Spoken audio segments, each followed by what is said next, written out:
Welcome to Subramani. I'm going to talk about a topic about which many people have spoken, and more Morgan Housel has written about it in his blog.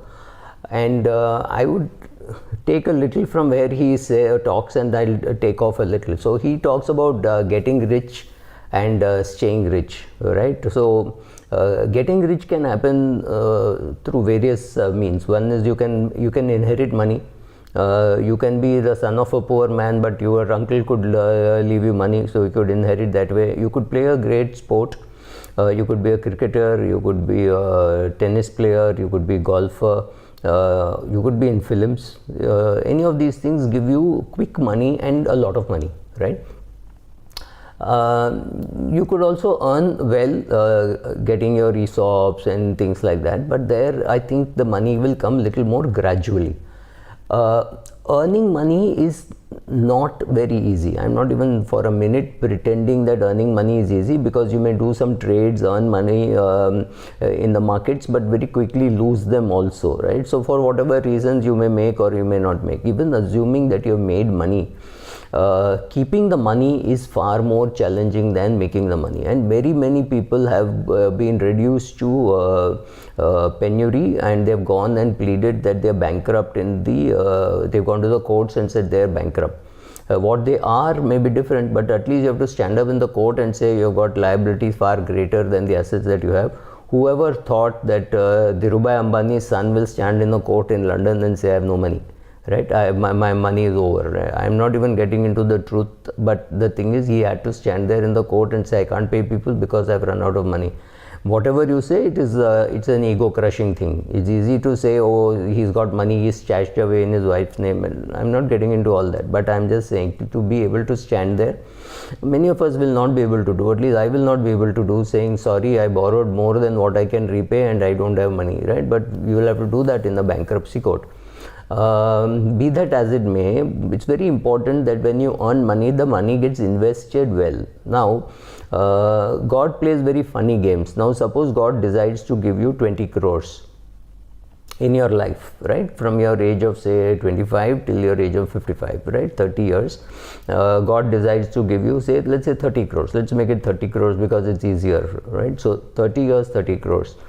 Most of us can't handle. If God gave us the money at the age of 25 and he gave us 30 crores in the first year, right, and gave you nothing from that till 55, very, very, very few people will be able to handle that, because when you get 30 crores at the age of 25, you think it is God's duty to give you 30 crores every year. Absolutely, you just can't. For all practical purposes, I'm ignoring compounding and I'm ignoring taxation. So 30 crores got upfront would get spent, you'd get blown. Very, very likely that the money will not last enough, right? Now, if God plays you another game where he gives you nothing from 25 to 44 and gives you 30 crores at the age of 55, right, then what has happened over last 30 years, you have completely lost your self-esteem, and you will everybody would say, oh, this guy is a failure, he can't handle money, right? So he doesn't have money, so let us send him the leftovers from our house, right? That kind of a treatment is what you got. You maybe never got married, you don't have children, or even if you have, then you don't have any great respect in society, because society will continue to judge people by the amount of money they have. Like it or lump it, that is not going to change during my lifetime, right? Now, instead, if God give you 1 crore every year from the age of 25 till the age of 55, let us adjust it for inflation, let us pay the taxes, whatever, right? That is the only way most of us can handle money, because then we won't make any big mistakes. So you will earn 1 crore, you will pay 30 lakhs tax, you will have left with 50, 60 lakhs. Some money you get used, and you will do that. Even if you lose money of 1 year, next year you will be more careful. Next 3-4 years you will be ultra careful. You will go to bank fixed deposits, etc. You will not lose money. So that is how.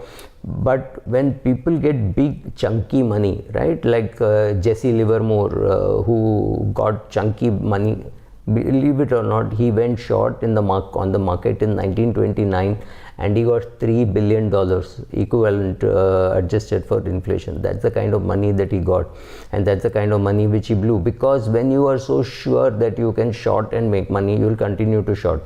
A very good example is when Tata Power was 30 rupees.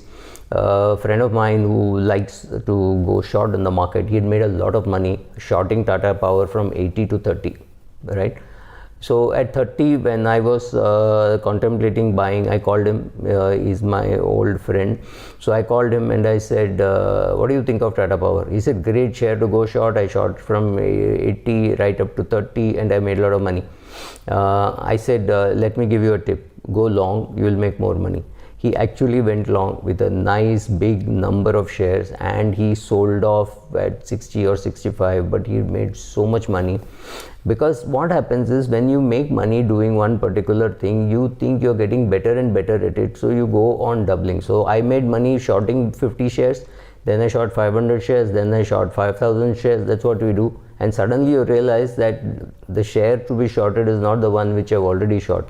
You have short a share at 300 rupees, you have made money up to 30 or up to 80 or up to 50. That's the end. After that, you may have to go long in the same share. So either change your strategy or change your share, or that's very important. So when you make money by going short or by going long and you've made the money, you have to understand that does not mean you know how to invest. You know how to trade does not mean you know how to invest. Jesse Livermore, when he made that kind of money, if he had given it to his wife and said invest it properly, he would have had that money. So when you make money in one particular field or one particular way, then you get very arrogant to think that therefore you know everything else. Unfortunately or fortunately, that's not true. I keep saying this: when God gives you money or God gives you children, He does not give you an operational manual. You have to create it yourself. You have to know what to do with that money. You have to know how to bring up that child. So if you have 2 children, operational manual which you made for the first child does not work on the second child, right? So similarly, money, how it is to be managed. Should you put it in an index fund? Should you put it in G-Secs? Should you put it in an ultra short bond fund? Should you put it in a large cap fund, mid cap fund? Do you need to invest in the US? All these questions have to be answered. Now, if you are a straightforward employee in a company who is saying, I have got simple goals I have to achieve, it is very good for you to stick to index funds. Unfortunately, to stick to index funds, you need 2 things. You need tremendous ego control. When everybody else is talking about, oh, I put in ICICI Opportunity Fund, I put in Templeton Advantage Fund, or Nippon Fund, or Invesco Fund, you have to be able to stand there and say, no, but my advisor tells me that an index fund will work, Subra tells me, Warren Buffett tells me, all of them tell me index fund will work, so I will not do an index fund. So that kind of tremendous steely resolve is required. It's not easy, it's pretty difficult. And I know very many people who keep giving advice that, oh, you can have a simple one, have 2 portfolios and that's enough, you don't need to do anything. Many of them are grossly underperforming the index, but they are still meeting their goals. So if you ask me, they're doing a good job, because everybody need not beat every bloody index in the market. There are too many indices in the market. I don't care a fig. But then you should have enough ego control, right? So many people don't have ego control. If you don't have ego control, you can't put money in an index fund. Not because the index fund won't achieve your results, but you will not be able to stand there and say, I put in an Australia fund, I put in a Brazil fund. It is going to hurt your ego to think that, oh, I need to do all this. Actually, you don't. I don't. We can always give it out to a fund manager who will do a better job than what we can do. But our ego has to allow us to do that. So first thing is that. Second, unless you have a job which is connected to the markets, if you are, say, head of research in Glaxo or something like that, and you're not interested in the markets and you don't care what happens, you need an advisor. You need a good advisor, so spend a lavishly long time in recruiting one. Then make sure that you conquer the conflict of interest. So I would rather pay my advisor a percentage of my total assets which includes my investable house, not maybe my living house, but if I have an asset which is a house, I would pay him or her a small percentage. I'm not saying I'll pay 1% of that, maybe I'll pay 1/4% or maybe I'll pay 0.10, whatever, but I'll pay that so that there is no conflict of interest. So when you tell your advisor that I want to remove money from a liquid fund and repay a housing loan, it should be in his interest that your total assets don't change, and or otherwise he'll say nahi liquid, let us keep some money, more money in equity or something like that. Don't create conflict of interest. So once you know how you have earned money, then you have got you've got rich. Now it is important for you to understand how to get wealthy. You need to create different sources of income. Now a person earning 1 crore is not wealthy as a person earning 25 lakhs from 4 sources. Let's say he's got 25 lakhs business income, 25 lakhs dividend income, 25 lakhs rent, and 25 lakhs of interest income or some other annuity which he has done. What happens is one of them shut down, the other 3 will be there. So earning 1 crore and spending 80 lakhs may not be a great way to be rich permanently, right? So you have to get rich, you have to stay rich, and very importantly get wealthy, which means you have to create various sources of income, right? You have to ensure your current income is protected with a lot of insurance, right? So you need medical insurance, you need life insurance. I mean, you need life insurance when they are dependent. Your dependents need you to take life insurance, let's put it that way. You have other sources of income, you have a dividend, you have some money kept on vyaj, or you get interest, you get rent. When you get income from 4-5 sources, and each source more than enough to meet your expenses, then you're really wealthy. So first you have to get rich, then you have to be able to stay rich, you have to get wealthy, right? So that's the best way to stay rich, and for that 99% of us require an advisor. So I use an advisor because at least to sound out and say, this is what I'm going to do, what do you think? And he would say, maybe you should buy less. For example, I was getting carried away by DHFL, right? Dewan Housing Finance, yes. Dewan Housing Finance, I was talking to somebody and I thought the company will come back. They did try. They paid up 55,000 crores out of the 75-80,000 crores of debt. I thought if they wanted to default, they would have defaulted on day one, but they didn't. They defaulted after paying 55,000 crores. But in the meanwhile, I had picked up 600 shares at different prices, and I was still in the red. I was losing money. But if I had had my way and without my broker holding me back, I would have built up a position of 6,000 shares and not just 600 shares.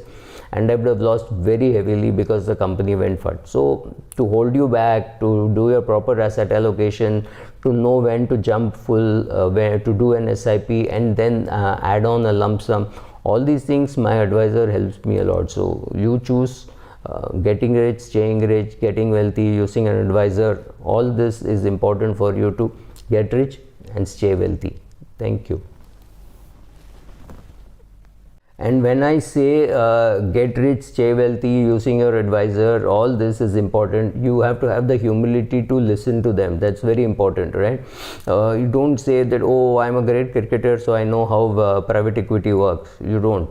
Right? Just accept it. Have the humility to accept that you put together a team, a chartered accountant who will advise you on taxation, a guy who will advise you on equity, a financial planner who will advise you on asset allocation, right?